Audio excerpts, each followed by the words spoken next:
Kakatuwa ngayon, ano. Ang init ngang issue ngayon ng halal certified. Pati yung walang alam tatanungin. Ano pa ba maano ngayon ng halal? Ay ngayon pa ang mahal-mahal na yung KFC, McDo, Jollibee, Mang Inasal. Kakapraso na lang yung manok, ang mahal. Pati kanin. Gano'n na lang. Magkano ang isang kanin ngayon yata, para yung isang takal ngayon, 40 pesos eh. Kasi yung nag-order kami dun sa KFC. Ano eh, yung 5 piraso na extra rice, 200. 200 pesos, di 40 pesos.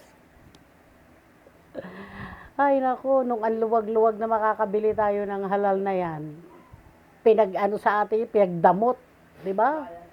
Meron pa nga rito, birthday ng anak niya, ang niregalo ng tiyahin, yung combo na, nakabox na.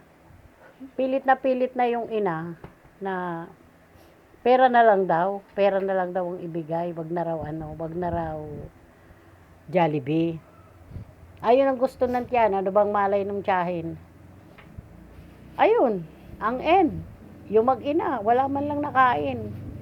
Ano ang ginawa nila doon sa dumating dito yung order, puro Jollibee. Nakabox yung pa namang kompleto na combo. Bumili ng lutong ulam, tagbe 20 pesos. Wala silang pakialam, tapos ngayon sasabihin nila budhi. Bahala na yung budhi mo. Kasi dapat pinag-aralan muna yan. Yan ang sinasabi ko eh. Wala akong dapat yan bago magdi-declare. Pag-aralan muna.